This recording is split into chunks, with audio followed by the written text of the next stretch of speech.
কংগ্রেসকে ক্ষমতা থাকলে তৃণমূল কংগ্রেস মুর্শিদাবাদে খাতা খুলে দেখাক, কোনো শক্তি থাকলে মুর্শিদাবাদে খাতা খুলুক তৃণমূল কংগ্রেস। মুর্শিদাবাদের জোড়াফুলকে শূন্য করব, নতুন দল করে তৃণমূলকে সরাসরি চ্যালেঞ্জ হুমায়ুন কবিরের। তৃণমূল সরকারকে তুড়ি মেরে ওড়াবো বলেও হুঙ্কার শুনিয়ে রেখেছেন হুমায়ুন। সরকার তাদের সঙ্গে বসে আলোচনা করে বললেন যে হুমায়ুন কবিরকে যদি দল থেকে সাসপেন্ড করি বা বের করে দিই মুর্শিদাবাদের ক্ষতি হবে। তারা নির্দ্বিধায় বলে দিল কোনো ক্ষতি হবে না। আমি মমতা ব্যানার্জি আপনাকে মুর্শিদাবাদে আজকে চ্যালেঞ্জ, আমার কোনো শক্তি থাকলে মুর্শিদাবাদে আপনি খাতা খুলে দেখাবেন। মুর্শিদাবাদে 22টা সিটে আপনি খাতা খুলবেন। বিজেপি হয়তো 2-1টা সিট বাড়িয়ে নিতে পারে, তাদের যা কৌশল, তাদের যা অর্থবল, তাদের যা কৌশল অবলম্বন করে চলছে। কিন্তু আমি চ্যালেঞ্জ করছি, আমি বেঁচে থাকলে মমতা বন্দ্যোপাধ্যায় জোড়া ফুলের জিরো করব, জিরো করব, জিরো করব। মুখ থুবড়িয়ে বলল 34-এর বামফ্রন্ট সরকার, তাদের স্ট্যান্ড কত ছিল? 235। আপনার কত আছে? এধার ওধার ভাঙিয়ে এনে 220। এই 220কে তুড়ি মেরে উড়াবো, 220কে তুড়ি মেরে উড়াবো। বাংলার রাজনীতিতে আমাকে বলা হচ্ছে ভোট কাটুয়া। আরে 2,82,000 মুসলমান ভোট আছে। 2,82,000-এর মধ্যে ধরে নেন 2,30,000 মানুষ ভোট দিতে যাবে।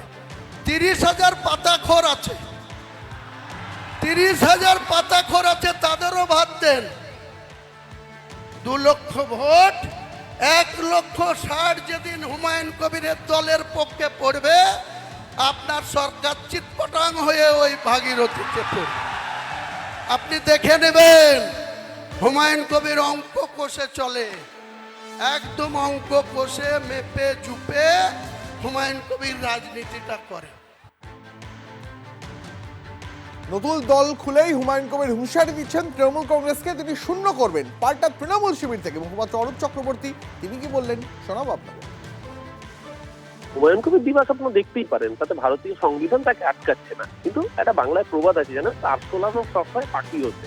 আরশোলা যখন ডানা নিয়ে ওড়ে ভাবে সেও পাখি, কিন্তু দিনের শেষে আরশোলাই থাকে। হুমায়ুন কবির যাদের নিয়ে এত বড় বড় কথা বলছেন, ওনার এই কথাগুলো মাথায় রাখা উচিত ছিল। উনি এর আগে কতবার দল বদলেছেন, উনি আগে ঠিক করুন উনি কোথায় থাকবেন। ওনার তো বাকি রয়েছে এখনো শুধুমাত্র বোধহয় এসএলসিআই যোগ দেওয়া, ওটাই শুধু বাকি রয়েছে।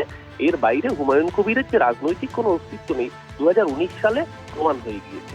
ওনার মুর্শিদাবাদের মাটিকে ওনাকে গোহারা হারিয়ে দিয়ে সংখ্যালঘু মানুষরা শিক্ষা দিয়েছিলেন, তাতে পুরো শিক্ষা হয়নি। এবার 26-এ বাকি শিক্ষাটা বাংলার মানুষ, মুর্শিদাবাদের মানুষ দিয়ে দেবে। তবে আজ হুমায়ুন কবির শুধুমাত্র তৃণমূলকে চ্যালেঞ্জ করলেন, রাজ্য বিরোধী দলনেতা শুভেন্দু অধিকারীকেও তো তিনি চ্যালেঞ্জ ছুড়ে দিয়েছেন। বলেছেন 200 আসনে লড়লে আমি 100 আসনে জিতব, আর ক্ষমতা থাকলে বিধানসভায় গায়ে হাত দিয়ে দেখান।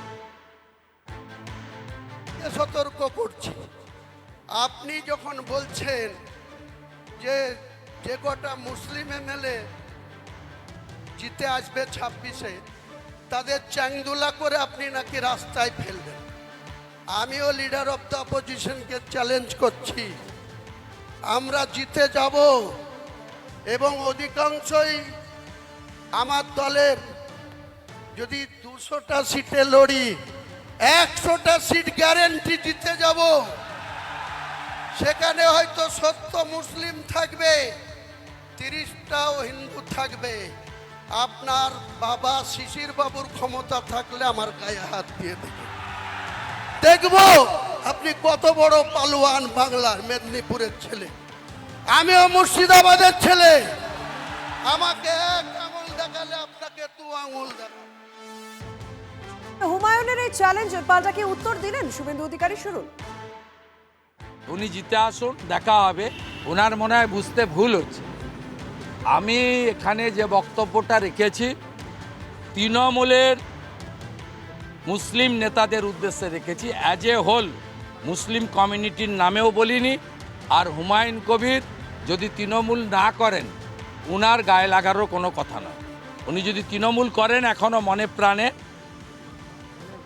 উনি যদি মনে প্রাণে এখনও তৃণমূল করে থাকেন মমতা ব্যানার্জির সঙ্গে কথা বলেই এইসব কাণ্ড কারখানা করে থাকেন, তার অর্থে যদি করে থাকেন, আইপ্যাকের বুদ্ধিতে যদি করে থাকেন, তাহলে উনি এই হিসাবের মধ্যে পড়েন।